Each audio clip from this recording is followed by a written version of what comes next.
अस्सलाम वालेकुम नाज़रीन, मैं हूं अरसलान खोखर। आप देख रहे हैं प्रोग्राम प्ले फील्ड। क्रिकेट की दुनिया में जो कुछ हो रहा था वो वर्ल्ड कप तक महदूद नहीं रहा, बल्कि उसके बाद भी बहुत सारी चीज़ें, बहुत ज़्यादा नई डेवलपमेंट्स, बाबर आजम का कप्तानी से हटना, शान मसूद का कप्तान आना, दौरा ऑस्ट्रेलिया, फिर इमाद वसीम, हसन अली की PSL से रिलेटेड खबरें गर्दिश कर रही हैं। नसीम शाह के हवाले से कि उन्होंने खैराबाद कह दिया कोयटा ग्लैडिएटर को, और बड़े लंबे अरसे बाद कहा। लोग बहुत पहले से डिमांड कर रहे थे नसीम शाह से, उनके फैंस, कि आप किसी और फ्रेंचाइज की तरफ से खेलें। तो अब फाइनली उनके कहीं मामलात पक्के हो गए, और ताल्लुकात भी बड़े बेहतर हैं जहां पर मामलात पक्के हुए, उस पर भी बात करेंगे। लेकिन मोहम्मद हफीज़ जो कि डायरेक्टर पाकिस्तान क्रिकेट हैं इस वक्त, और इस वक्त हेड कोच के तौर पर भी हैं, एक लंबा चौड़ा कोचिंग स्टाफ और पूरा क्रू भी अनाउंस कर दिया गया है दौरा ऑस्ट्रेलिया के लिए, वो भी आपको बताएंगे। एडम होलियोक, जिन्होंने खेला तो इंग्लैंड से, लेकिन उनकी पैदाइश ऑस्ट्रेलिया की है और ऑस्ट्रेलिया से उनका ताल्लुक है, कोच भी हैं। मज़े की बात है, अभी अभी रिसेंटली वो मिक्स मार्शल आर्ट्स के लिए भी क्वालिफाई कर चुके हैं। तो ये को मैं डरा नहीं रहा हूँ, वैसे ही बता रहा हूँ कि उन्होंने ये स्पोर्ट्स भी खेलना शुरू की है। तो वो कोच है, पाकिस्तान के बैटिंग कोच के तौर पर होंगे साथ। अच्छा, ये सारी चीज़ें अपनी जगह हो रही हैं। दूसरी तरफ डोमेस्टिक के परफॉर्मेंस में बहुत ज़्यादा बात हो रही है अहमद शहजाद के हवाले से, इस पर भी बात करके देखेंगे।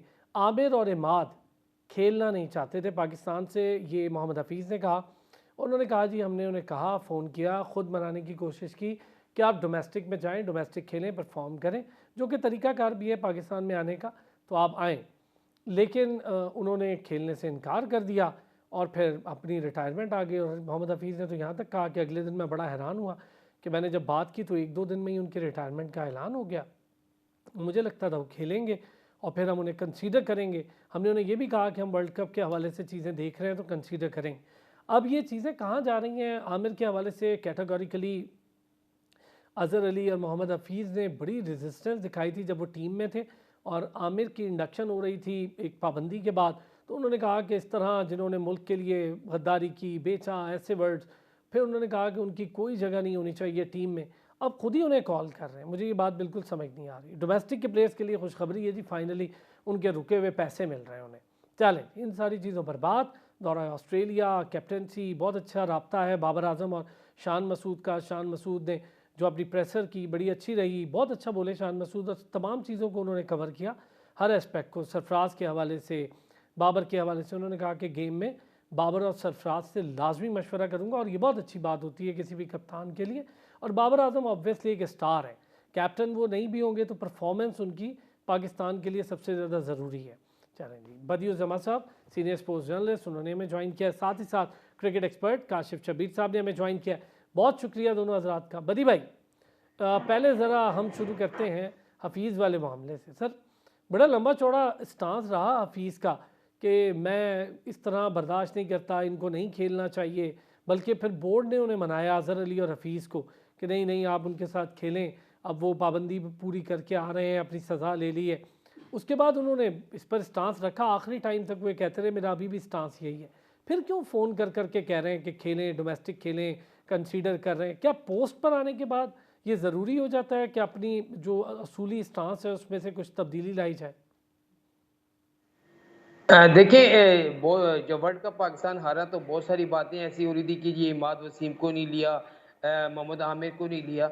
जब वो प्लेयर जो हैं, मोहम्मद आमिर की आप बात करें कि आपका स्टांस क्यों चेंज हो जाता है, पहले कुछ और था अब कुछ और है। अगर आपका एक ही बात का मौके पे आप डटे हुए तो वही मौके पे आपको होना चाहिए कि आप पहले कह चुके हैं कि ऐसे खिलाड़ी को टीम में नहीं होना चाहिए जो इस तरह की एक्टिविटी में मुलविस हो, जिसने पाकिस्तान के साथ गद्दारी की हो। तो इस तरह की चीज़ें अगर आप पहले बोल चुके होते हैं और फिर उसी खिलाड़ी को आप फ़ोन करके ये कह रहे होते हैं कि आप आएँ और जो है हम आप हमारे प्लान में शामिल हैं। देखिए, आप इमाद वसीम को तो डायरेक्टली कहते हैं कि भाई आप आएँ और हम दौरे न्यूज़ीलैंड के लिए आपको जो है वो आप हमारे प्लान में शामिल हैं और आप खेलेंगे। और मोहम्मद आमिर के लिए आप कहते हैं कि आप वैसे ही आएँ, जाकर डोमेस्टिक क्रिकेट खेलें, वहाँ पर परफॉर्म करें, सेलेक्टर आपकी परफॉर्मेंस देखेंगे और उसके बाद हम देखेंगे कि आपकी जगह टीम में बनती है तो नहीं लेंगे। तो शायद ये वो बातें भी होती हैं कि जो मोहम्मद आमिर जैसे प्लेयर को, क्योंकि वो एक बड़ी क्रिकेट खेल चुका है, टेस्ट क्रिकेट हो, वनडे हो, टी20 हो,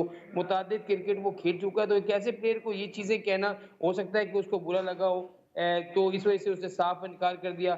और इमाद वसीम का सबको हैरत हुई है कि उसने क्यों इनकार किया। देखिए, आजकल असलान भाई जो प्राइवेट लीग है, उसमें इतना पैसा आ गया कि खिलाड़ी को जो है अब वहाँ शोहरत भी मिल जाती है और वहाँ पैसा भी मिल जाता है, सब कुछ मिल जाता है, तो फिर वो क्यों यहाँ पर मिन्नतें समातें करें और उसके बाद भी चांस ना मिले तो ये बड़ा मसला होता है और हार जाए टीम, तो फिर आपको बातें भी सुननी पड़ती हैं। तो मेरे ख्याल में इमाद वसीम ने तो ये इसीलिए फैसला किया है कि अगर वो पाकिस्तान से खेलते हैं तो बैंड हो जाते हैं, 1-2 लीग के अलावा कुछ खेल नहीं पाएँगे, एक तो पीएसएल है और एक ही लीग उनको मिलेगी। तो उन्होंने कहा कि यहाँ बिग बैश है, बहुत सारी जो लीगें हैं, आप 5-6 लीग्स हो रही हैं, वहाँ करोड़ों रुपए मिल जाते हैं, तो ये उनका मेरे ख्याल में ज़्यादा इस तरफ तवज्जो थी, इसी वजह से जो है उन्होंने जो है मोहम्मद हफीज़ को मना कर दिया और खुद जो रिटायरमेंट के उस पे चले गए। तो अब खिलाड़ी जो हैं, बहुत सारे ऐसे खिलाड़ी हैं जो ये चीज़ तरफ आना चाह रहे हैं, क्योंकि बहुत आप खुद देखें कि डोमेस्टिक क्रिकेट में वही परफॉर्म कर रहे हैं, वही लड़के खेल रहे हैं जो पिछले 2-3 साल से खेल रहे हैं। आप मुझे बताएँ कि आप वर्ल्ड कप हार के आए, उसमें से कौन-सा ऐसा प्लेयर है जिसको आपने डायरेक्टली डोमेस्टिक क्रिकेट में भेजा हो, जाओ खेलो। आरएस रऊफ को आपने टीम में कंसीडर किया, उसने साफ मना कर दिया मैं नहीं खेल रहा। टी20 के लिए 2 मैचेज़ में आया, फिर वो वापस चला गया, शायद कोई मसले-मसाइल उसके साथ हो गए थे। तो ये चीज़ें जब तक आप ख़त्म नहीं करेंगे, पाकिस्तान क्रिकेट बोर्ड का एक स्टांस नहीं होगा सब खिलाड़ियों के बारे में, तो ये मामलात आपके चलते रहेंगे। तो मेरे ख्याल में Mohammad Hafeez as a player और एज़ अ टीम डायरेक्टर उनको ये बातें सोचनी पड़ेंगी कि आइंदा हमने क्या करना है। अगर आपने इसी तरह के फैसले लेने हैं, इसी तरह क्रिकेट को चलाना है, तो फिर ना हम कभी जो है बड़ी टीमों से जीत सकते हैं और ना ही हमारी क्रिकेट आगे बढ़ सकती है। आपको बोल्ड फैसले लेने होंगे और जिस तरीके से आपको दूसरे मुल्क चलाते हैं, वैसे आपको क्रिकेट चलानी होगी। बिल्कुल ठीक बात है। काशिफ भाई क्या कहते हैं? मोहम्मद हफीज़ का स्टांस पहले कुछ और पोस्ट पे आने के बाद कुछ और, बल्कि फ़ोन किया और फिर खुद ही उन्होंने कहा कि फ़ोन भी किया, मैंने कहा डोमेस्टिक खेलें। तो डोमेस्टिक परफॉर्मर्स जो हैं ढेर हमारे पास है, उनका क्या कसूर है? अगर हमने पहले इनको, मुझे ये बात बड़ी अजीब लगती है, पहले आप उन्हें स्ट्रेटजी का हिस्सा ही नहीं रखते, फिर खुद ही फ़ोन करते हैं पोस्ट पर आने के बाद, फिर खुद ही उन्हें स्ट्रेटजी का हिस्सा बताते हैं। ये थोड़ी समझ से बालातर चीज़ें हैं। लेकिन पहली बात तो ये है कि जिस वक्त मोहम्मद आमिर आए थे इंग्लैंड से सजा काट के, मेरे ख्याल that was the proper time कि जब उनको ये बता देना चाहिए था कि भाई आपकी जगह कोई नहीं इंटरनेशनल क्रिकेट में। लेकिन चूंकि उस वक्त हमने उनको क्रिकेट में ले लिया और वो आ गए, तो मेरा ख्याल है वो हफीज का स्टांस उस वक्त था, अब वो स्टांस बनता नहीं, क्योंकि अब वो इंटरनेशनल क्रिकेट का हिस्सा बन चुके हैं। जहां तक डोमेस्टिक क्रिकेट का ताल्लुक है, तो मैं ये समझता हूँ कि ये गलत बात है कि आपको खुद बुलाना नहीं चाहिए प्लेयर को। Once the player has announced his resignation या रिटायरमेंट, तो उसके बाद उनको कहना चाहिए okay thank you very much, आपका अल्लाह हाफिज, अब हम नए बंदे ढूंढेंगे। ये मिनटें तरले करके वापस बुलाने वाला हमारा सिस्टम जो है, इसको खत्म होना चाहिए। और दूसरी बात है कि एक अक्रॉस द बोर्ड एक रूल होना चाहिए कि जो डोमेस्टिक खेलेगा, डोमेस्टिक में परफॉर्म करेगा, तो फिर ही उसकी जगह बनेगी नेशनल स्क्वाड में। Otherwise no to all players के जो डोमेस्टिक नहीं खेल रहे। हमारे प्लेयर्स ने बड़ा आसान सा राउट निकाल लिया हुआ है कि ये अपना इंटरनेशनल क्रिकेट खेलें, बाकी सारी टाइम जो है वो नेशनल लीग और हर चीज छोड़ के बाहर जाएं, अच्छा, पैसे एक कमाएं, फिर बड़ी वापस हैरत की बात है काशिफ भाई, आप दोनों का कमेंट इस पे, ठीक आपने बिल्कुल ठीक कि इसमें ऐड अप करें। फिर अहमद शहजाद, उसका क्या कसूर है? पिछले 3 सालों से वो धड़ाधड़ परफॉर्म कर रहा है, तो फिर हम ही कह रहे हैं ना कि यार अहमद शहजाद का भी टाइम चला गया, उमर अकमल का, लेकिन अगर इनका टाइम है तो फिर उसका भी टाइम है। नहीं, बिल्कुल आपकी बात सही है, अहमद शहजाद का बिल्कुल टाइम है, अहमद शहजाद ने परफॉर्म किया है। लेकिन अब अहमद शहजाद को कोई पिक करे ना पीएसएल के अंदर, पीएसएल में जाए, वहां जाकर टी20 में परफॉर्म करे, तो फिर उसकी नेशनल स्क्वाड में जगह डेफिनेटली बनेगी, कहीं ना कहीं तो उसकी जगह बनेगी। लेकिन जितना ज्यादा कंपटीशन होगा उतना ही बेहतर होगा प्लेयर्स के लिए, उतना ही बेहतर होगा पाकिस्तान की मैनेजमेंट के लिए प्लेयर्स अच्छे चुनना। और हर प्लेयर जो है हर वक्त तैयारी में रहेगा और अपनी पे मेहनत करेगा, काम करेगा। अहमद शहजाद एक बहुत बड़ी मिसाल है कि इन्होंने परफॉर्म नहीं किया, ये आउट हो गए, डोमेस्टिक में परफॉर्म नहीं किया, आउट हो गए, लेकिन अब दोबारा परफॉर्म कर रहे हैं, जज्बे के साथ आ रहे हैं, जील के साथ आ रहे हैं, तो क्यों नहीं, व्हाई नॉट। उनको अपॉर्चुनिटी बिल्कुल मिलनी चाहिए, मगर परफॉर्मेंस के बाद, उसके बगैर कुछ कोई बात आगे नहीं बढ़नी चाहिए। बदी भाई 3 साल से परफॉर्म कर रहा है अहमद शहजाद, बिल्कुल ठीक बात है। अगर इनको मौका मिलने के लिए फ़ोन कर रहे हैं तो अहमद शहजाद का तो फिर क्या कसूर है यार? यही तो मैं आप असलान भाई हमारा यही तो अलमिया है कि पाकिस्तान क्रिकेट बोर्ड में कोई ऐसा बंदा नहीं है, कोई ऐसा लोग नहीं है जो ये कह सकेंगे जी जितने भी प्लेयर हैं हमारे लिए चाहे वो इंटरनेशनल खेल रहे हो या नहीं खेल रहे हो, सबके लिए एक जैसा कानून है, एक जैसी जो है वो क्रिकेट है। आप पहले जाएँ डोमेस्टिक क्रिकेट खेलें, कायद-ए-आज़म ट्रॉफी खेलें, उसके अलावा पाकिस्तान कप खेलें, टी20 कप खेलें, वहाँ पर परफ़ॉर्म करें, फिर आप जब देखें कि ये लड़का परफ़ॉर्मर है तो उसको आप टीम में ले लें। इसका मतलब है मोहम्मद आमिर को आप जो है भेज रहे हैं डोमेस्टिक में कि आपके पास कोई फ़ास्ट बॉलर ही नहीं है। आप इमाद वसीम को अपने प्लान में शामिल कर रहे हैं, इसका मतलब है कि इमाद जैसा प्लेयर ही आपके पास नहीं है। तो जो लड़के परफ़ॉर्म करते हैं, जो बेंच में बैठे हुए कामरान गुलाम हो गया, उसका क्या कसूर है भाई? तैयब ताहिर हो गया, उसका क्या कसूर है? हुरैरा है वो रन्स कर रहा है, उसका क्या कसूर है? यहाँ मैंने देखा अभी ज़ीशान अशरफ को टी20 में बेहतरीन उसने दोनों मैचेज़ में एक में 100 किए नॉट आउट, फिर 57 रन्स की इनिंग्स खेली।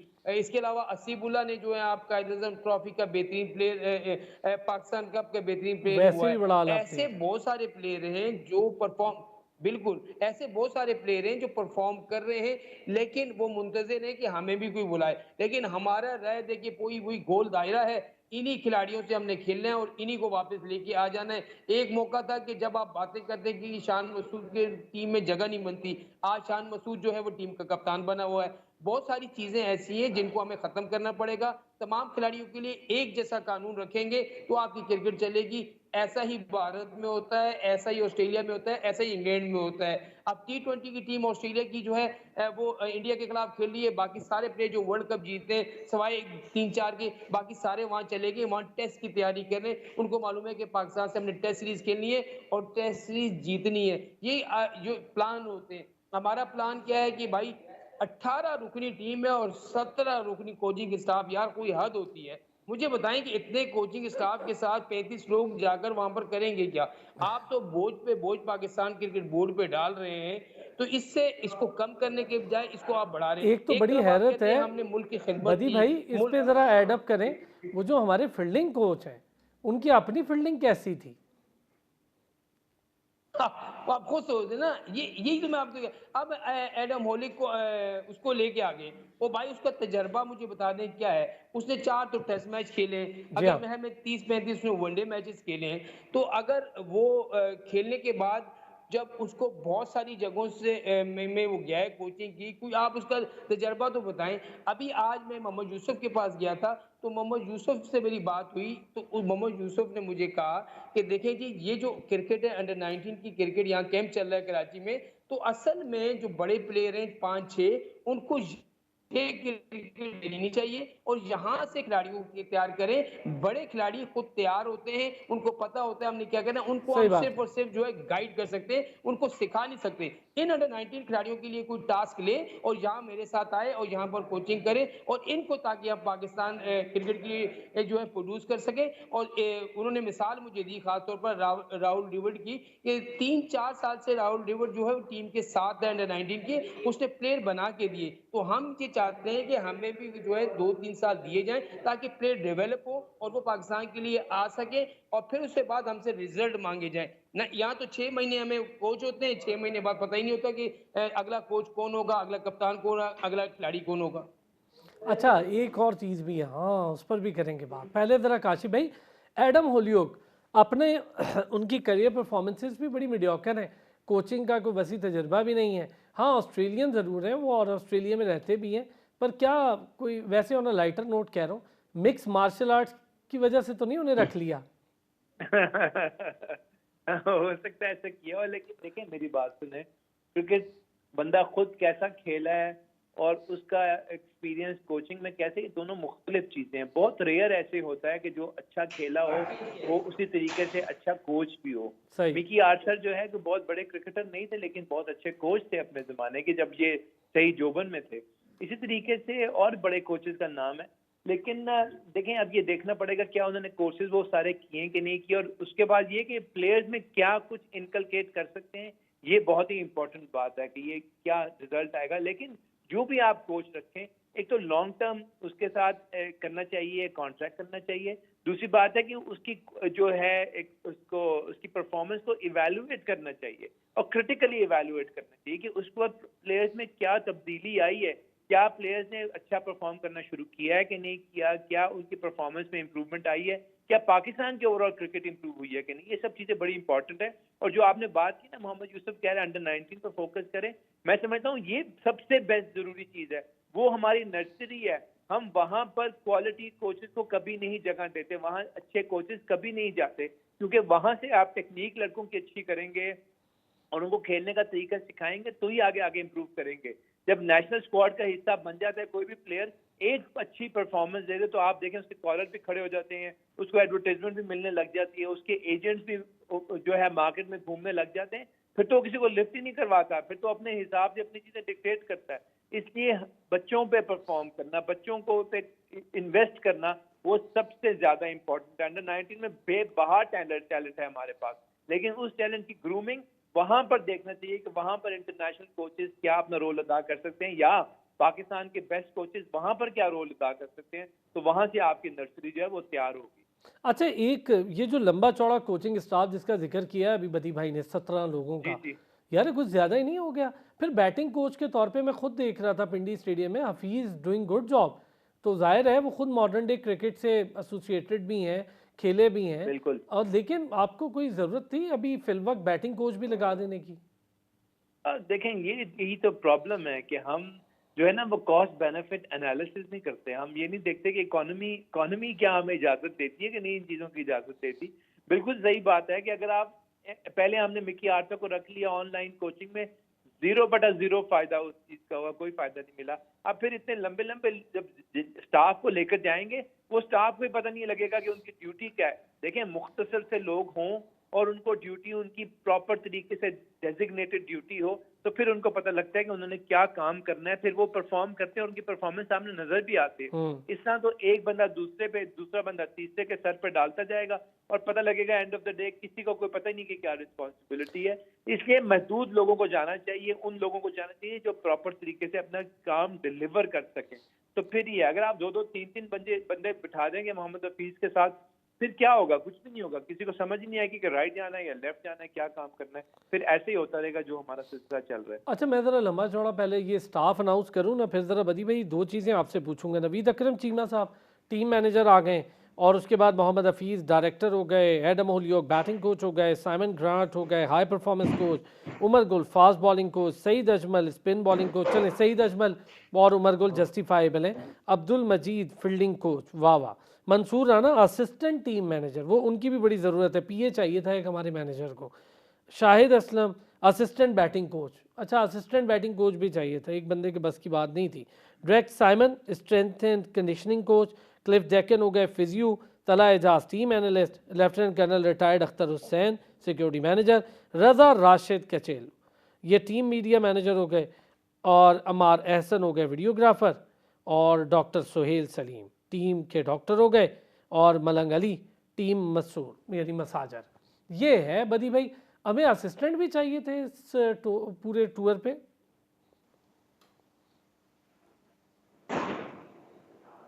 है बदी भाई, आवाज आ रही है आपको? देखिए, ये बिल्कुल आपकी अच्छा, आवाज आ इससे रही है। पहले बदी भाई देखिए, आप यही एक तो बात मैं करें, आपकी चीज एक कर रहा चीज था। बदी भाई, मेरे प्रोड्यूसर कह रहा है यार एक प्रोड्यूसर भी ले जाते साथ अगर जरूरत थी तो। जी बदी भाई। अच्छा, अब हमारे क्रिकेट में चल रहे हैं कि हम जो है ये नहीं सोचते एक मैच जो है, दूसरा मैच जो है, तीसरा मैच जो है, एक कोच, दूसरा कोच, तीसरा कोच, फिर असिस्टेंट कोच। भाईजान, इनका काम क्या होता है? क्या बाबर आजम को असिस्टेंट कोच बैटिंग सिखाएगा? क्या शान मसूद को असिस्टेंट कोच बैटिंग सिखाएगा?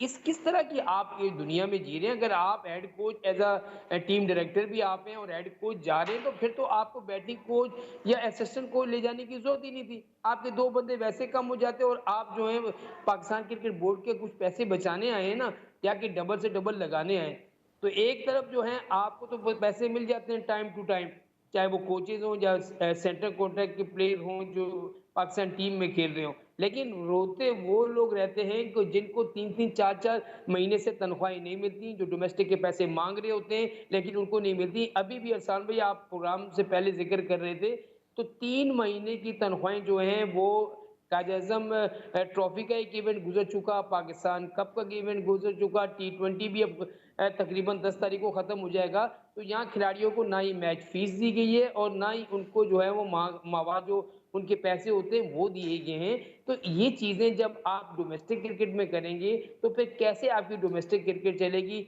अब हमने ये सुना है कि जी ज़क्का अशरफ साहब ने कहा है कि ये फिल फौज जो है, इनको पैसे दिए जाएँ और ताकि इनके मामलात हमें अपने क्रिकेट का ज़्यादा ख़्याल रखना चाहिए। यार ख़्याल उस वक़्त रखते हैं जब ये चीज़ें सरेआम बात आ जाती हैं उस वक़्त। आपको तो ख़्याल उस वक़्त रखना चाहिए कि जब पता ही ना हो, जैसे आप दूसरे लोगों को पैसे देते हैं ना, ऐसे इनको भी दे दिया करें क्योंकि हाँ, ये भी बदी क्रिकेट भाई ये आपने बड़ी खेल कर अच्छी अपना बात जो कही। है बदी वो भाई मैं एक ब्रेक लूंगा, ब्रेक से आके मैं इसी पर आपसे डिस्कस करूंगा कि 25 लाख रुपए 60 लाख रुपए देना तो फौरन हो जाता है, लेकिन जो डोमेस्टिक क्रिकेट में इतनी मेहनत कर रहे हैं, 3-3 माह से बगैर सैलरियों के बैठे हैं, उनके लिए क्या है भाई, वो परफॉर्मेंस कर रहे हैं, उनका आना जाना है, उनकी फैमिलियाँ हैं और जाहिर है वो एक प्रोफेशनल क्रिकेटर्स हैं, तो उनका ब्रेड एंड बटर क्रिकेट है। तो ये 3-3 महीने पैसे रोक के किस किस किस्म के हम मैसेज दे रहे हैं, ये तो हमने हॉकी में देखा, ये हमने दीगर गेम्स में फुटबॉल में देख रहे हैं, अब यहाँ भी देख रहे हैं। वापस आते हैं ब्रेक से, इस पर भी बात करते हैं बैक जी। और ये जो अभी हम बात कर रहे थे, मैं चाहूँगा ज़रा बदी भाई इसको आप कंप्लीट करें, फिर मैं ज़रा इस पर 2-3 चीज़ें और हैं। और चूँकि ये मामलात इतने ज़्यादा गंभीर होते जाते हैं, हम देखते हैं कि फ़ुटबॉल हो गया, हॉकी हो गया, वहाँ पर ये हालात थे। अब क्रिकेट में अगर ऐसे हालात होंगे तो लोग क्रिकेट से भी बिल्कुल ही दिल बर्दाश्त होना शुरू कर देंगे और इस गेम को तो अच्छा रहने दें कम से कम। कोई तो एक गेम हो पाकिस्तान में, ओलंपिक्स का हर खिलाड़ी रो रहा है बेचारा, बैडमिंटन के प्लेयर्स अलग परेशान हैं और हमारे जो वो ट्रैक फील्ड एंड ट्रैक के रेसर्स हैं वो अलग परेशान हैं, उन पर बेचारों पर अलग अलग पाबंदियां लगा देते हैं। अरशद नदीम खुद अपनी मदद आपके तहत कुछ कर ले तो कर ले, बाकी कोई सब फिर उसके बाद सारे उसका वो फ्रूट खाने आ जाते हैं उसकी हिमायत में, जी हमने किया, सारे क्रेडिट लेने। तो हमारे यहाँ तो हालात बड़े अजीब है। तो क्रिकेट ही एक बेहतर गेम है, उसको भी क्यों ख़राब कर रहे हैं? असान भाई देखिए पाकिस्तान क्रिकेट बोर्ड का जो मसला होता है, उनका ये काम होता है कि खिलाड़ियों को हमने कैसे फैसिलिटेट करना होता है।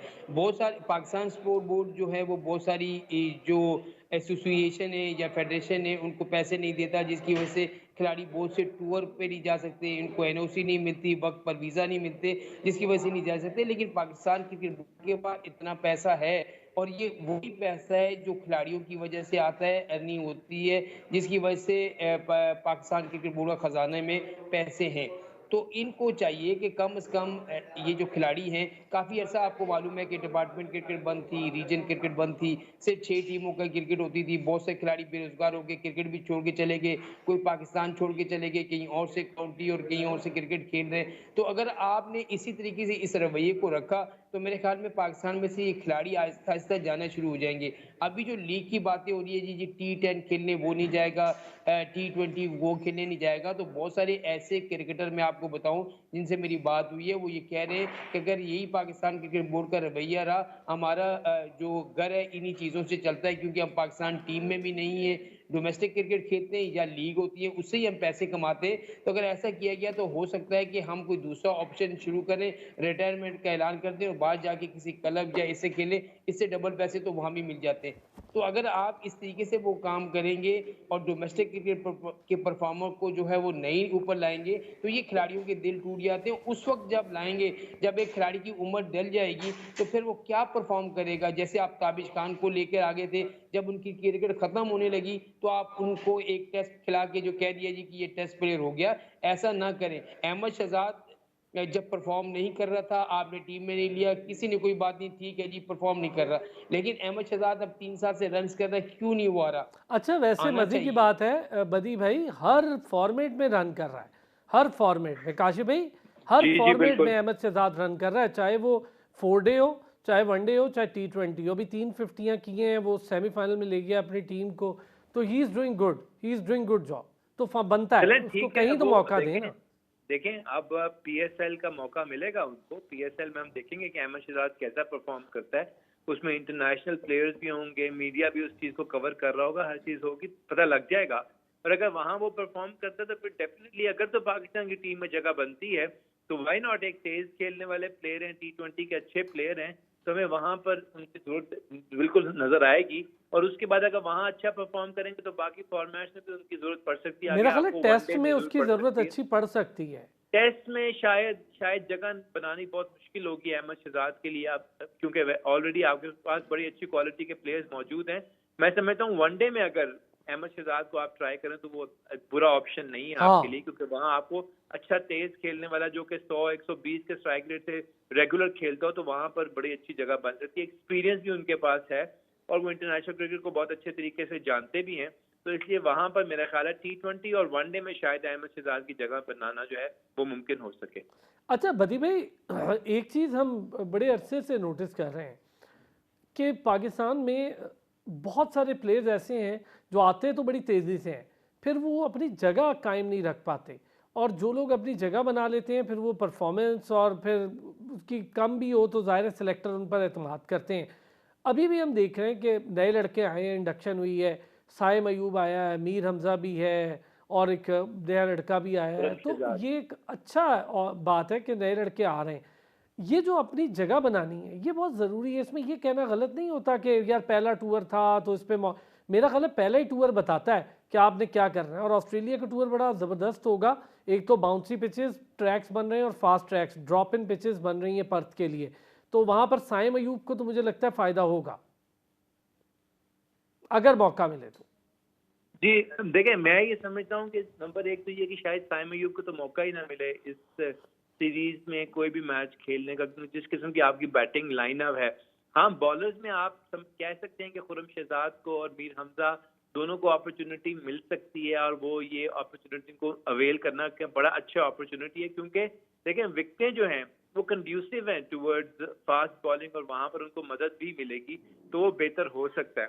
जहां तक बैटर्स का ताल्लुक है, देखें शान मसूद ने एज एन ओपनर या वन डाउन की पोजीशन पे खेलेगा, उसके बाद मुझे नहीं लगता कि कहीं भी साइम अयूब की कोई ऐसी जगह बने। हाँ, कोई ऐसा प्लेयर हो जो कि बिल्कुल ही जीरो पे आउट होना शुरू हो जाए, खुदा ना खास्ता हमारे ओपनर, तो फिर हो सकता है कि साइम अयूब की कहीं पर जगह बन सके। लेकिन फिर भी एक्सपोजर बहुत जबरदस्त है ऑस्ट्रेलिया का।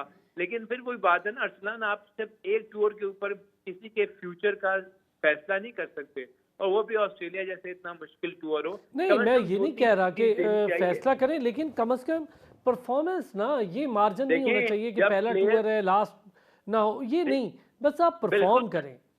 परफॉर्म करे। और दूसरी बात है कि आपको प्लेयर के कॉन्फिडेंस से भी अंदाजा हो जाता है कि प्लेयर किस किस किस किस कैलिबर का है और कितने कॉन्फिडेंस से खेलते हैं। फॉर एग्जांपल अगर 20-30 रन भी बनाता है कोई एक नया प्लेयर, लेकिन अच्छे कॉन्फिडेंस से बनाते हैं, अच्छी स्ट्रोक लगाता है, तो इसका मतलब है उसमें पोटेंशियल है।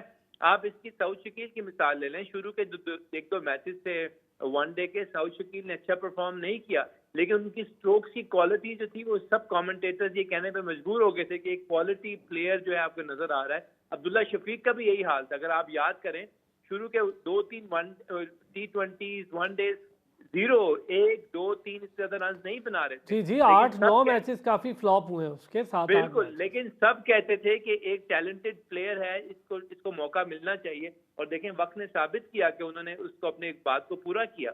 इसलिए आपको क्वालिटी देखनी पड़ती है। साइम अयूब को लोग इसलिए पसंद कर रहे हैं क्योंकि उन्होंने क्वालिटी ऑफ बैटिंग बड़ी बेहतर कर रहे हैं। साहबजादा फरहान जो है वो उनसे ज्यादा स्कोर उन्होंने किए थे, लेकिन क्वालिटी ऑफ स्ट्रोक्स कॉन्फिडेंस उसके लिहाज से अगर देखा जाए तो साइम अयूब बहुत ऊपर है उनसे। इसलिए साइम अयूब को अपॉर्चुनिटी मिली, साहिबजादा फरहान को अभी भी अपॉर्चुनिटी नहीं मिली। तो ये सब चीजें जो है वो मलूज़े खातिर रखने की जरूरत है, देखने की जरूरत है, और उसके बाद फैसला करना चाहिए कि किस प्लेयर को आगे आना है, किस प्लेयर को आगे नहीं आना। अच्छा, वैसे अच्छा कहा आपने कि साइम अयूब को, चलें ये कंपैरिजन अच्छा हो गया। साइम अयूब की क्वालिटी ऑफ जो शॉट्स हैं या उसकी जो बैटिंग है वो उसकी वजह से यकीनी तौर पर काफ़ी मौका मिला है उसको, और फिर साहबजादा फरहान को नहीं मिला। हालांकि साहबजादा फरहान कंटिन्यूअली बहुत स्कोर कर रहा है, अच्छा लड़का है, बहुत अच्छा खेला, पहले पाकिस्तान से भी खेल चुके हैं, फिर उन्हें मौका जी मिला, ज़्यादा परफॉर्म नहीं कर पाए तो अनफॉर्चुनेटली उनको बाहर बैठना पड़ा, फिर लंबा ही बाहर बैठ गए क्योंकि पाकिस्तान टीम में आना एक तो आसान भी नहीं है, और फिर इतनी अब बहुत लॉट तैयार हो चुकी है, नीचे बहुत लड़के परफॉर्म कर रहे हैं। मुझे अफसोस ये है कि कामरान गुलाम मुसलसल, हालांकि वो चौथे पाँचवें पर खेल सकता है, हम उसे मुसलसल नज़रअंदाज कर रहे हैं, ये बड़ी अजीब बात है। हालांकि उसका मौका है यार, उसको तो एटलीस्ट दें, कब देंगे, वो तो डिज़र्व कर रहा है। बिल्कुल आप सही कह रहे हैं, लेकिन आप ये फैसला करें ना, कामरान गुलाम को आपने कहाँ खिलाना है। अगर तो आपने इसको टेस्ट मैच में खिलाना है तो टेस्ट मैच में किसको बाहर निकालेंगे। अब देखें शान मसूद के आने से अब तो बिल्कुल कोई जगह ही नहीं बनती वहां पर किसी प्लेयर के आने की। हाँ, कामरान गुलाम वनडे में खेल सकते हैं। अभी हम रिसेंटली हमने देखा कि हमारी जो टीम वर्ल्ड कप में गई थी खेलने, वहां पर वनडेज में आपके पास जगह बनती है किसी प्लेयर को लाने के लिए, लेकिन फिर वनडे इतने ज्यादा होते नहीं है कि हाँ, जहां पर जो है प्लेयर को इतनी अपॉर्चुनिटी मिली जाए। तो मेरा ये ख्याल है कि आप डोमेस्टिक में जुड़े जुड़े रहें, डोमेस्टिक खेलते रहें, डोमेस्टिक में परफॉर्म करते रहें, तो किसी ना किसी टाइम पे आपका वक्त आ जाएगा। लेकिन असलन इसके लिए आपको एक फॉर्मूला बनाना पड़ेगा, एक पेट रूल बनाने पड़ेंगे जो फिर हर एक पे लागू होंगे, चाहे वो बाबर आजम हो, चाहे वो निचला प्लेयर हो। आपको डोमेस्टिक खेलना है, डोमेस्टिक में परफॉर्म करना है और डोमेस्टिक के कल्चर को प्रमोट करना है। कामरान गुलाम का और ज्यादा लेकिन कैलिबर एक चीज़ सामने है आएगा। काशिफ भाई, बाबर तो बहुत ज़्यादा चले, इंटरनेशनल क्रिकेट बहुत ज़्यादा खेल रहा है ना, तो उसके पास तो वाकई थोड़ा मौका कम है। लेकिन बाकी तो कर सकते हैं। बाबर लीग्स नहीं खेल रहा, बाबर की ये भी तो बात है कि बाबर नहीं, हर लीग जा के नहीं खेल रहा। देखें अरसलान, बाबर का खेलने से ना सिर्फ ये कि बाबर को खुद फायदा होगा, बल्कि उसके साथ जो प्लेयर्स खेल रहे हैं उनकी ग्रूमिंग भी होगी यार। आप खुद तो मिसाल देते थे रोहित शर्मा की, इतने स्ट्रिक्ट, इतने मतलब बिजी बिल्कुल स्केड्यूल के ठीक बात। मुताबिक वो खेलते हैं, तो फिर क्यों ना खेलें। क्यों, देखें यहाँ जब इफ एंड बट आ जाते हैं, जब खुद आप थ्रेशोल्ड्स बना देते हैं, खुद आप लोगों को मौके देने लग जाते हैं, फिर हर बंदा उस चीज को इस्तेमाल करता है। इमाद वसीम क्यों नहीं खेलना चाहता डोमेस्टिक? क्योंकि उसमें सामने हर चीज खुल के सामने आ जाएगी, पता लग जाएगा कि इमाद वसीम कितने पानी में है। वो चाहता है डायरेक्ट वो इंटरनेशनल स्क्वाड में आए, डोमेस्टिक को स्किप कर दे। तो ये बात नहीं है। सरफराज की मिसाल आपके सामने है, 2019 का चैंपियनशिप जिताने के बाद कैप्टनसी से निकल गए, लेकिन उन्होंने एक भी डोमेस्टिक मिस नहीं किया। परफॉर्म इतना ज्यादा किया कि अल्टीमेटली उनको बुलाकर खिलाना पड़ा, दोबारा से इंटरनेशनल टीम के अंदर और नेशनल स्क्वाड में उनको लाना पड़ा। तो इसलिए जब एक रूल बन जाए तो रूल सब पे लागू हो। आप ज्यादा फरहान बैटिंग करो, सामने शाहीन शाह अफरीदी, हारिस रऊफ, हसन अली और ये सारे क्वालिटी के बॉलर्स बॉलिंग कर रहे हो, तो फिर परफॉर्मेंस उनकी पता लगेगी कैसी परफॉर्मेंस है। लेकिन अगर इन सबको आप एलिमिनेट करते हैं और किसी क्लब लेवल के बॉलर्स बॉलिंग कर रहे हैं, साहबजादा फारूक फरहान को बैटिंग में स्कोर कर रहे हैं, तो आप कहें जी कि बहुत जबरदस्त बैटिंग कर दी है फॉर हाँ, that matter quality. Time Ayub को, तो फिर प्रॉपर गेज नहीं होता ना। फिर यही जब बैट्समैन आते हैं इंटरनेशनल टीम में, इंटरनेशनल प्लेयर्स को खेलते हैं, मिचेल स्टार्क को खेलेंगे, कमिंस को खेलेंगे, बुमराह को खेलेंगे, फिर वो उनकी बैटिंग जो है बिल्कुल खुल के सामने आ जाएगी। फिर आप ही कहेंगे कि जी डोमेस्टिक में तो रन के अंबार लगाए, लेकिन नेशनल स्क्वाड में जब आए तो इंटरनेशनल टीम में ये बिल्कुल रह आपने गए। बड़ी अच्छी बात कही बदी भाई। ये जो इंटरनेशनल बॉलर्स होते हैं, ऑब्वियसली वो कोई भी हो, उसका एक स्टैंडर्ड ही बिल्कुल अलग होता है। जाहिर है उनकी प्रैक्टिसेस अलग होती हैं, उन्होंने दुनिया के बड़े बड़े प्लेयर्स को बॉल किया, तो फिर इंटरनेशनल का तो बिल्कुल एक डिफरेंट डायनामिक्स है।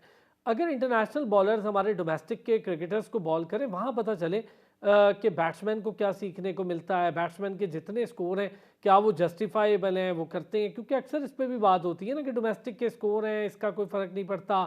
अब ये बड़ी बात है। और हमारे जब तक इंटरनेशनल प्लेयर्स नहीं खेलेंगे डोमेस्टिक, तो हमारे डोमेस्टिक के लड़कों को भी सीखने को, उनका कसूर ही नहीं है, सीखने को नहीं मिलेगा। हाँ, ये बातें भी आपकी बिल्कुल सही है, लेकिन डोमेस्टिक में आप देखें एहसान भाई, बहुत सारे ऐसे बॉलर्स हैं, चाहे वो स्पिनर हो, जो फास्ट बॉलर हैं, वो अच्छे बॉलर्स हैं, लेकिन वहाँ उनको कंडीशन ही ऐसी नहीं मिलती। आप पूरा का पूरा ट्रैक जो है, चाहे वो पिंडी का हो, चाहे वो मुल्तान का हो, लाहौर का हो, कराची का हो, बैटिंग ट्रैक बना देते हैं। तो बैटिंग ट्रैक पे जो बैट्समैन ही रन करेगा, बॉलर्स के हाथ कुछ नहीं आएगा। आपको सबसे पहले यहाँ पर जो है अपने सिस्टम को चेंज करना पड़ेगा। कब तक हम इन फ्लैट विकेटों पर खेलकर अपने इन खिलाड़ियों को ज़ाया करते रहेंगे? यही वजह होती है जब ये ऑस्ट्रेलिया में जाके खेलते हैं, इंग्लैंड, न्यूजीलैंड में जाके खेलते हैं, फिर हम इनसे उम्मीद रखते हैं कि यार एक नया टैलेंट है, इसको हमने चांस दिया, लेकिन कुछ नहीं कर सका। अभी हम बहुत आवाज़ें उठा रहे हैं, साइम अयूब, साइम अयूब, साइम अयूब, सऊद शकील। ये जो टूर है, चाहे वो सऊद शकील हो या साइम अयूब हो, उनके लिए एक बहुत बड़ा चैलेंज है, क्योंकि उन्होंने जो रन्स किए, श्रीलंका में रन्स किए, भारत में रन्स किए, पाकिस्तान की पीएसएल में रन्स किए, पाकिस्तान के डोमेस्टिक में रन्स किए। अगर ये ऑस्ट्रेलिया की सीरीज में दोनों रन्स कर जाते हैं, वहां इनकी टेक्निक सही रहती है, तो फिर आपको पता चलेगा कि वाकई यार ये प्लेयर जो है ऐसे हैं जो हर तरह की कंडीशन में खेल सकते हैं। तो हम कंडीशन तो उनको दें, हम कंडीशन ही उनको वही दे देते हैं। बात होती है फट्टा विकेट होती है, जाके जितनी तेज गेंदें करते रहो, रन बनते रहेंगे। 5 से 6 डबल सेंचुरियां बनी है कायदेजन ट्रॉफी में, मेरे ख्याल में 19 या 20 सेंचुरियां बनी हैं। तो ये क्या वजह है? वजह यही है कि हमारा जो स्ट्रक्चर है वो बहुत ज़्यादा ख़राब है, बहुत सारी जो सिस्टम है बॉलर पीटता रहता है और जो है बैट्समैन रन्स करते रहते हैं। यहाँ दोनों के लिए यकसा मौक़े हों, स्पिनर्स के लिए भी बॉलर्स के लिए, सीमर के लिए, फ़ास्ट बॉलर के लिए, फिर इन खिलाड़ियों को भी सीखने का मिलेगा। अच्छा बदी भाई, चूंकि आपने इतना लंबा, बदी जहाँ भाई तक आपने कहा कि जी, जी। मैं कह रहा हूँ आपने जब कवर की इतने लंबा अरसे से माशाल्लाह कवर कर रहे हैं, जाकर ग्राउंड्स में बड़ी हर चीज़ देखते हैं, क्या वजह है कि अब यही पाकिस्तान है, यही डोमेस्टिक है, यही सब कुछ है, तो इससे पहले हमारे पास हम लैंड ऑफ पेसर्स क्यों कहलाते थे? एक से एक बॉलर आता था डोमेस्टिक से, शोएब अख्तर, साकिब यूनुस मुझे याद है हैदराबाद के, जिसको मौका ही नहीं मिला, वो चूंकि हम खेलते थे तो हैदराबाद से खेलता था, वो और शोएब अख्तर के बीच टाई थी कि वो दोनों में से कोई इतना पेसर था, वो जाहिद शोएब अख्तर के बीच टाई थी। तो मतलब ये हाल था कि हमारे पास लाइन लगी हुई थी, वसीम अकरम था तो पीछे वकार यूनुस था, आकिब जावेद था, रजाक था, ऐसे बॉलर्स थे जिनको मौका ही नहीं मिल सका, मतलब लातादाद नाम आप और मैलिस। तो क्या वजह थी कि तब हमारे पास बॉलर्स आते थे, अब हमारे पास बॉलर्स रो रहे हैं हम? यही तो वजह है ना, उस वक़्त उनको एक ट्रैक मिलता था अपना अरसलान भाई, वहाँ उनको कंडीशन ऐसी मिलती थी। आप कभी आपने सुना है कि लाहौर की जो पिच होती थी, वहाँ पर 2-200 रन पे भी मैच जो हैं वो फँसे हैं। जी। ऐसे ही पिंडी में हुआ कि पिंडी में भी जो है आपने 200-250 रन किए तो वो मैच विनिंग कहलाते थे, क्योंकि बॉलर अच्छे होते थे, वो बैट्समैन को जो है रन नहीं करने देते थे। और चाहे वो वसीम अकरम की आपने बात की, तो उनके पास तो वैरायटी थी, 5 से 6 किस्म की वैरायटी थी। वकार यूनिस के पास वैरायटी थी, जाहिद जो आया था उसके पास अलग था। आप मोहम्मद अब्बास की मिसाल ले लें, मोहम्मद अब्बास जब टेस्ट क्रिकेट खेला है, डोमेस्टिक से परफॉर्म उसने किया और उसकी क्या था, उसके पास इन स्विंग, आउट स्विंग और रिवर्स स्विंग तीनों चीजें थी, जिसकी वजह से वो ऊपर आया और टेस्ट क्रिकेट खेला। तो ये हमारे जो आजकल के बॉलर हैं, हमने टी20 खेल खेल कर इनको इतना वो कर दिया है कि सारे टी20 के हिसाब से 4-4 ओवर करते हैं और चले जाते हैं, और किसी को विकेट मिल गई तो ठीक है, नहीं मिलेगी तो वो ये कोशिश ये करता है कि यार इधर उधर गेंद करके अपने रन उन ओवर में बचा लें। तो डोमेस्टिक क्रिकेट भी जो काशिफ भाई बात कर रहे थे, बिल्कुल ऐसा ही है। आप नसीम शाह को बोले डोमेस्टिक क्रिकेट खेले, आप हारिस को बोलें, आप शाहीन को बोलें, आपके जितने हसन अली जितने भी हैं, आपके साथ 6-7 फास्ट बॉलर हैं, इनको डोमेस्टिक क्रिकेट में बिल्कुल रगड़ा लगा दें भाई। जब तक आप रगड़ा नहीं लगाएंगे तो ये बॉलर जो हैं वही हैं, टी20 खेलेंगे, फिर आपसे शिकायत करेंगे कि इस लीग में नहीं जाने दिया, उस लीग में नहीं जाने दिया, तो हमारे पैसे हो गए, माली तौर पर हम जो है वो कमजोर हो गए। ऐसा नहीं होना चाहिए। कानून बनाएं या आप जो भी सिस्टम बनाएं, उसमें सबको प्रॉपर एक वैसे यार जो बदी शाहीन भाई, अब तो ये कोई वजह ही नहीं रहती, क्या माली तौर पे कमजोर होंगे, डोमेस्टिक के अलग पैसे बढ़ गए, अरसलान, एक छोटी सी 60 मैं लाख। बात करना चाहता हूँ। जी जी जी प्लीज। देखें, आपका ये बड़ा ज़बरदस्त सवाल था कि आप हमारे फास्ट बॉलर क्यों नहीं बन रहे। मैं समझता हूँ इसकी दो मेन वजह हैं। पहली वजह तो ये है कि टी20 के आने से क्रिकेट बहुत फास्ट हो गई है और क्रिकेट जो है वो ज़्यादातर बैट्समैन की गेम हो गई है, और जितने भी आप देखें जो नाम बड़े बड़े नाम हैं वो सारे बैट्समैन के ज़्यादा हैं, बॉलर कम हो गए हैं, जिसकी वजह से जो करिश्मा है ना, करिश्मा वो सारा चला गया है बैट्समैन की तरफ। वो लोग ज़्यादा बैटिंग करना चाहते हैं और वो अपना नाम बनाना चाहते हैं। इस वजह से फास्ट बॉलर्स उस हिसाब से आ नहीं रहे। और दूसरी बात यह है कि फास्ट बॉलर्स का टेम्परामेंट भी कम हो गया है, और पाकिस्तान में नुकसान हमें ये हुआ कि हमने पिछले 7-8 साल ज़ाया कर दी। जब हमने अपनी डिपार्टमेंट क्रिकेट को ख़त्म कर दिया, हमने रीजनल क्रिकेट शुरू कर दी, हमने अपना पूल जो है उसको इतना श्रिंक कर दिया कि उसमें अच्छे क्वालिटी के बॉलर्स वैसे ही एलिमिनेट हो गए। और क्योंकि टेम्परामेंट बॉलर्स का कम था, इसलिए वो बॉलिंग पे ज़्यादा फोकस ही नहीं देना चाहते। हर बंदा इतना कमर्शलाइज हो चुका हुआ है, हर बंदा 4-5 ओवर के बाद कोशिश करता है बस यही मैं ओवर कराऊं, 4 ओवर की अपनी स्ट्रेंथ रखूं ताकि अपना नाम बना रहे और मेरे पैसे जो हैं वो खड़े होते रहे। तो ये 2-3 फैक्टर्स है जिसकी वजह से हमारा क्वालिटी ऑफ बॉलर जो है वो खत्म हो गया। अदरवाइज यही विकेटें थी। हमने रिवर्स स्विंग इसलिए इजाद की क्योंकि इतनी डेड विकेट्स होती थी कि फास्ट बॉलर को कुछ मदद ही नहीं मिलती थी। रिवर्स स्विंग आई तो फास्ट बॉलर ने अपना काम शुरू किया। तो ये टेक्निक हमारे फास्ट बॉलर ने ही सीखी, लेकिन उसके बाद मजीद उसको निखार नहीं आया, काम नहीं किया, कंसिस्टेंसी नहीं थी बोर्ड के अंदर, एडहॉकिज्म इतना ज्यादा था कि सारा सिस्टम जो है धर्म भरम हो गया। अच्छा वैसे एक बात बताऊं, अब पूरी दुनिया में एक नया ट्रेंड चल निकला है, एक ब्रेक पे जाना है लेकिन उससे आऊँगा तो ये बात आप दोनों हजरात से, कि जैसे बेन स्टोक्स, जॉय रूट, अब बड़े बड़े प्लेयर्स खुद को आईपीएल से अलग कर रहे हैं, मतलब बहुत बड़ी लीग है, बहुत बड़ा पैसा है, लेकिन अब थोड़ा सा सब सोचने पर मजबूर हैं कि भाई हमारी परफॉर्मेंसेज ऐसी थी वर्ल्ड कप में कि सब कुछ खुल के सामने आ गया। लीग्स परफॉर्मेंस में और इंटरनेशनल में ज़मीन आसमान का फ़र्क होता है। देखें लीग जीतने वाली सबसे ज़्यादा टीम, बड़ी टीमें, सारे प्लेयर इंडिया के थे, फाइनल इंडिया भी नहीं जीत पाई और ऑस्ट्रेलिया ले गई। अपने कम छोटे नामों पर कोई बहुत बड़ा सुपरस्टार नहीं था सिवाय मिचेल स्टार्क के या स्मिथ के, उसके बावजूद वो टीम शानदार तरीके से जुड़ के खेली और ले गई वर्ल्ड कप एक बार फिर। तो इन चीज़ों पर अब सोचने पर मजबूर हैं, लीग्स को भी कम करना है। दूसरा, ज़रा लीग्स की बात ही हो रही है तो पीएसएल की भी करते हैं। फ्रेंचाइज को तशवीश है, किस बात पर है ये भी आकर करते हैं। वेलकम बैक जी। बड़ी ट्रेड हो रही है जी, इधर से उधर, उधर से इधर प्लेयर्स जा रहे हैं और इमाद वसीम इस्लामाबाद यूनाइटेड, हसन अली कराची किंग्स, दोनों ने खैराबाद कहा है अपनी पुरानी फ्रेंचाइज को। क्या मामला है इस पर भी बात करेंगे और फिर नसीम शाह के हवाले से कुछ खबरें हैं, तशवीश है फ्रेंचाइज को क्यों है ये भी बात करेंगे और फिर क्या मामला क्या चल रहे हैं, बोर्ड के ताख़ीर क्यों हो रही है कुछ कामों में। और उस्मान वाला साहब ने तो बड़े कैटेगोरिकली कहा भाई मैं अब इंटरनेशनल क्रिकेट को देख रहा हूँ तो मेरा अब काम नहीं है पीएसएल के साथ, मैं पीएसएल के साथ काम नहीं कर रहा हूँ। तो नाइला भट्टी कर रही हैं, तो उन्होंने कहा जी कि उनको उनसे करके देखें बात, मुझसे तो ये मामला नहीं है मेरा। काशिफ भाई, इमाद वसीम कराची किंग्स, बड़ी हाइप थी कराची किंग्स में और शायद कराची किंग्स में होने की वजह से बाबर आजम के साथ बहुत ज़्यादा उनकी टसल भी हो गई। अब आ गए वो इस्लामाबाद यूनाइटेड में, एक मयान में दो तलवारें कैसे रहेंगी, शादाब और इमाद? देखिए यही खूबसूरती है पीएसएल की और लीग की कि आप किसी एक फ्रेंचाइज की तरफ से नहीं खेलते, आपको बार बार चेंज करते हैं फ्रेंचाइजेज, आपको अपने आप को एडजस्ट करना पड़ता है अकॉर्डिंग टू द एनवायरनमेंट। तो मेरा ख्याल है कोई इतना मुश्किल नहीं होगा, लेकिन यहाँ इमाद वसीम को हर मैच में अपनी जगह बनानी शायद थोड़ी सी मुश्किल हो जाए, क्योंकि शादाब ऑलरेडी वहाँ पर मौजूद हैं उनके होते हुए, और मोहम्मद नवाज भी हैं, सॉरी उसके अलावा जो है एक और भी लेग ब्रेक बॉलर हैं जी जी, जिसके उनके अंदर पास तो वो अपना काफ़ी सारे, उन्होंने तो इमर्जिंग में बड़े अच्छे उठाए इमर्जिंग में बड़े अच्छे जी, उठाए। उनके पास मैं है। कह रहा हूँ ना, शायद इमाद वसीम को अपनी पोजीशन बनाना जो है वो शायद मुश्किल हो जाए। फ़हीम अशरफ की मैं बात कर रहा था, फ़हीम अशरफ मेरे ज़हन में आया था कि वो भी इस्लामाबाद यूनाइटेड की तरफ से खेलते हैं, लेकिन चूंकि वो स्पिनर नहीं है, लेकिन उसके बावजूद ये है कि वहाँ थोड़ा मुश्किल होगी। इस्लामाबाद यूनाइटेड की टीम और बेहतर हो जाएगी, लेकिन कराची किंग्स का क्या बनेगा? मैं तो ये सोच रहा हूँ कि वो और कमज़ोर हो जाएगी, क्योंकि कराची किंग्स को हमने देखा है कि पिछले सीजन में भी कोई इतना अच्छा परफॉर्म नहीं कर सकी, उससे पहले ही बहुत अच्छा परफॉर्म नहीं किया, तो वो कमज़ोर हो जाएगी, जबकि इस्लामाबाद यूनाइटेड थोड़ा और स्ट्रांग हो मुझे जाएगी। लगता है कराची किंग्स को ना शायद ये मसला ही नहीं है, वो देखते ही नहीं है अपना प्लेयर कॉम्बिनेशन, उनका तो एक अलग ही मामला लग रहा है। देखिए वहाँ वसीम अकरम हैं, सबसे बड़े कोच, सबसे बड़े टैलेंटेड हमारे बंदे, गुरु अब गुरु वो क्रिकेट किस तरह गुरु।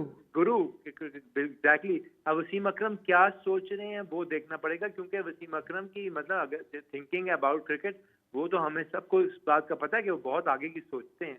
तो देखना होगा कि वो क्या कॉम्बिनेशन लेके आते हैं, क्या सरप्राइजेस देते हैं। इस दफा तो क्विंटन डिकॉक भी आ रहे हैं पाकिस्तान सुपर लीग साइन के अप कर अंदर, और दिया है वो सर, हमने तो खबर दी थी। जी और मुल्तान सुल्तान की तरफ से खेल रहे हैं। जी वो असल में अभी तो खैर ड्राफ्ट है तो इसमें ज़रा, लेकिन मुझे जहाँ तक अंदाज़ा है कि वो शायद इसलिए जाएं क्योंकि अली तरीन ने बहुत पहले ये बात कही थी, बल्कि कोशिश की थी। बदी भाई आपको याद होगा अली तरीन ने ये कहा था पीएसएल के हवाले से इंतज़ामिया को कि भाई डायरेक्ट साइनिंग करने दें मुझे क्विंटन डी कॉक की, जिसकी इजाज़त नहीं मिली फिर उन्हें साइन अप किया। तो उम्मीद तो यही है कि शायद क्विंटन डी कॉक इधर ही जाएँ, मुल्तान सुल्तान। हाँ, बिल्कुल ऐसा ही है, क्योंकि पहले भी इनकी बात चल रही थी, फिर कोई मामलात ऐसे आपको मालूम है हुए थे, फिर नहीं हुए थे। और जहाँ तक आप प्लेयर्स की इधर-उधर जाने की बातें करते हैं, देखिए ये ट्रेड है। कोई भी जो प्लेयर होता है उसको जहाँ से ज़्यादा पैसे मिलते हैं वहीं चला जाता है। अब जहाँ तक इमाद वसीम की बात है तो मुसलसल कराची से ही खेल रहे थे, तो उन्होंने भी कहा होगा कि चले जी एक फ्रेंचाइज चेंज कर देख लेते हैं वहाँ की क्या है। और जहाँ तक काशिफ भाई कह रहे हैं ना कि उनको जगह बनाना मुश्किल हो जाएगी, तो ये प्लेयर ऐसे होते हैं कि जो पहले बात करके जाते हैं कि भाई हमने ये खेलना है, मुझे ये खेलना है, मुझे अगर पूरे मैच मिलेंगे तो मैं खेलूँगा, हाँ अगर मेरे साथ खुद प्रॉब्लम नहीं हुई। तो ये मेरे ख्याल में अपनी जो कॉम्बिनेशन बनाएँगे इसी के मुताबिक ही होगा। शादाब तो लाज़मी लेग स्पिनर खेलेगा और इमाद वसीम को उनको 2 फ़ायदे हैं। एक तो ये है कि बॉलर बहुत अच्छा है और फिर दूसरा ये है कि बैटिंग अच्छी कर लेता है। तो हो सकता है कि शादाब इनको ड्रॉप ना करें, बल्कि कोशिश उनकी यही होगी कि इनको पूरे मैचेस खिलाएँ। शादाब और के साथ नसीम तो शाह की दोस्ती भी अच्छी है। हाँ, दोस्ती भी है और दूसरा नसीम शाह की जहाँ तक आपने एक बात की, नसीम शाह बहुत पहले बातें चली थी कि इस्लामाबाद यूनाइटेड के हिस्सा बनने वाले हैं और वाक़ई वो ऐसा ही है, वो इस्लामाबाद यूनाइटेड उनको साइन कर चुकी है, सब कुछ मामलात हल हो चुके हैं, सिर्फ़ जो है वो ऐलान होना बाकी है। लेकिन मुझे नहीं लगता कि नसीम शाह जो हैं वो इस पीएसएल में एक्शन में नज़र आ सकेंगे क्योंकि अगर वो खेलते हैं, तो मेरे ख़्याल वो अपने साथ खुद ही ज़्यादती करेंगे क्योंकि आगे उनको बड़ी मैचेज़ खेलने हैं, बड़ी सीरीज़ खेलनी है। तो मेरे ख़्याल में अगर वो इस पीएसएल को अगर थोड़ा-सा भी उनको अपने ऊपर डाउट है कि यार मैं फिट नहीं हूँ या इस काबिल नहीं हूँ कि मैं बॉलिंग कर सकूँ, तो मेरे ख़्याल में उनको रिस्क नहीं लेना चाहिए। अच्छा बिल्कुल बदी भाई, देखिए ना बुमराह की मिसाल है, साल बिठा के रखा है उन्होंने, 1 साल से ज़्यादा कुछ नहीं खेला, फिर उन्होंने डोमेस्टिक के चंद मैचेस में अपनी प्रैक्टिस की और फिर वर्ल्ड कप के फाइनल तक ले गए अपनी टीम को। तो क्या है, अगर नसीम शाह को भी बिठा के रखें, कुछ नहीं जाता, हाँ साइन कर लें, खिलाएं नहीं, बिठा के रखें, क्योंकि अभी कंधे का ऑपरेशन उनका जिस किस्म का हुआ है, आप भी जानते हैं, काशिफ भाई भी, मैं भी, वो बड़ा सिवियर है, कोई इतना आसान चीज़ नहीं है वो।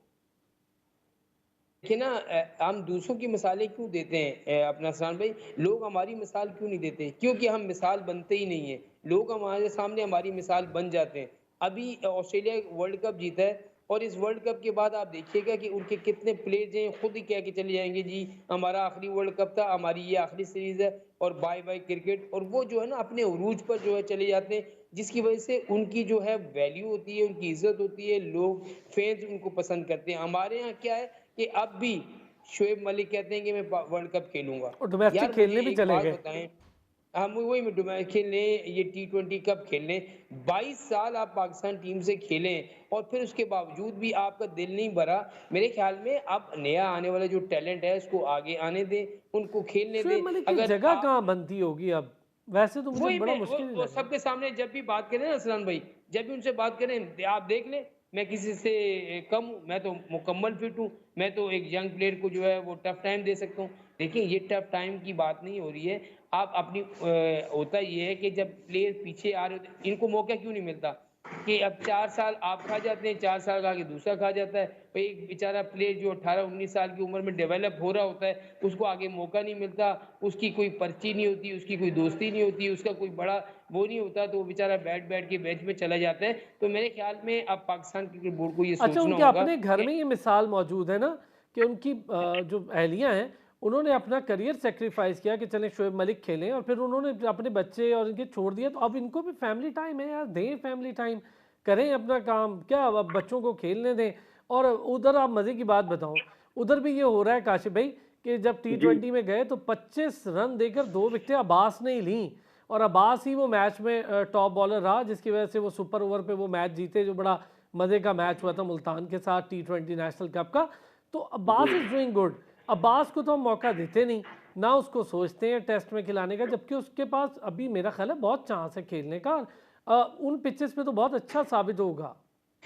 देखिए आपने शोएब मलिक की बात की, ये सिर्फ शोएब मलिक के साथ ही नहीं है। अनफॉर्चुनेटली पाकिस्तान का हर प्लेयर की ये कोशिश होती है कि वो उस वक्त तक खेलता रहे जब तक हम उसके आगे खुद हाथ जोड़ के ना कहें कि भाई खुदा का वास्ते हमारी जान अब छोड़ दो। तो यही तो प्रॉब्लम है, ये इंटरनेशनल प्लेयर्स जो होते हैं बाकी मुल्कों, वो प्लान करके चलते हैं और वो प्लान ना सिर्फ वो करते हैं बल्कि बोर्ड भी प्लान करता है कि भाई अब आपने छोड़ना है। आप देखें सचिन तेंदुलकर अपनी आखिरी इनिंग में उन्होंने सेंचुरी बनाई, जैक कैलिस आखिरी इनिंग में उन्होंने अपनी सेंचुरी बनाई, ग्राहम स्मिथ अपने उरूज पर छोड़ के चला गया, शेन वॉन, मैकग्रा, अगर बताएं शेन वॉन मैकग्रा जैसे यहाँ बॉलर होते तो आज तक खेल ही रहे होते, कभी सर छोड़ते वो ही तो ना। शेन स्ट्रेचर पे भी वॉटसन, लाते तो उन्हें खिलाते। शेन वॉटसन देख लें, मार्क वॉ देख लें, स्टीव वॉ देख लें, डेविड बून देख लें, आप मार्क टेलर देख लें, आप जिसका नाम लें, उन्होंने आखिरी टेस्ट मैच में, आखिरी मैच में भी अपने स्कोर किए और उसके बाद वो छोड़ के गए और फिर उन्होंने जगह दी। और देख दूसरी बात, आपने इस प्रोग्राम के शुरू में कहा कि इमाद वसीम और मोहम्मद आमिर को बोर्ड जो है वो दरखास्तें कर रहा है, रिक्वेस्ट कर रहा है कि प्लीज आके खेलो। भाई बोर्ड क्यों रिक्वेस्ट कर रहा मैं है? यही जब उसने बात कह दिया मैंने नहीं खेलना तो खत्म हो गई ना, एंड नहीं, ऑफ द स्टोरी। मेरी बात सुने, बोर्ड एक प्लेयर को रिक्वेस्ट करे भाई तुम खेल लो, या प्लेयर को कहना चाहिए यार मुझे खिलाओ? बिल्कुल, बोर्ड क्यों कहे भाई, एक मैं अपनी अपनी फिजिक जानता हूँ, मैं कहता हूँ मैंने नहीं खेलना for any reason, for any such reason, if I don't want to play, बस फुल स्टॉप, वहाँ फुल स्टॉप हो जाना चाहिए। भाई आप दोबारा नहीं आ सकते, आपका दिमाग ही नहीं काम कर रहा, आपने इनकार कर दिया तो खत्म हो गई बात ना। सही बात है। अच्छा यही एक चीज़ और है जी, चूंकि वक्त का मैं अब तो एंड पे है, बदी भाई, क्या मामला है, इतनी तशवीश जाहिर कर रही है फ्रेंचाइज, डिले हो रही हैं चीज़ें, इंतज़ामी उमूर थोड़े से हाथ से बाहर है, क्या मामला है PSL के लिए? इस मतलब नवे एडिशन में यही है, जैसे पाकिस्तान क्रिकेट बोर्ड में हलचल है, ऐसे PSL में भी हलचल है। बहुत सारी फ्रेंचाइज जो है परेशान है, क्योंकि मुल्क में इलेक्शन होने जा रहे हैं और जिस तारीख का आपने ऐलान किया था पहले, उसी डेट को जो है वो 8 को इलेक्शन इलेक्शन हो है। रहे हैं। तो इस वजह से भी थोड़ी प्रॉब्लम है। अब एक तजवीज़ ये दी गई है जी कि 18 फरवरी से जो है वो किया जाए और 19 मार्च को जो है इसका फाइनल किया जाए। और दूसरी तजवीज़ ये भी आई है कि भाई जो पूरी लीग है इसको जो है वो यूएई लिया जाए और वहाँ पर खेला जाए। और बहुत से फ्रेंचाइज जो हैं इसमें हामी भी हैं और बहुत सा 2 से 3 फ्रेंचाइज़ ऐसी हैं कि जो चाहती हैं कि यूएई में हो, और बाकी जो चाहती हैं कि वो यहाँ पर हो, क्योंकि बहुत सारे फॉरेनर प्लेयर भी हैं, वो भी ये चाहते हैं कि अगर ये यूएई में हो जाए तो ज़्यादा अच्छा है बनिस्बत पाकिस्तान के। तो मेरे ख्याल में आप देखिए किस तरह ये मामलात होते हैं, लेकिन अब मिल बैठ के अभी सुनने में यही आया कि ज़क्का अशरफ ने एक जो मीटिंग बुलाई है उसमें तमाम फ्रेंचाइज़ को भी बुलाया है और उनके साथ मामलात हल करने के लिए कहा है कि जल्द अज जल्द जो है इस बात पर फैसला किया जाए कि हमने PSL कब और कहाँ करानी है, क्योंकि बहुत सारी फ्रेंचाइज़ अभी आपको मालूम है 10 तारीख को ड्राफ्टिंग भी होनी है और उससे पहले उनको ये कहा गया कि आप इस वेन्यू डिसाइड कर लें। और और अपने एक तरफ मामला तय कर लें।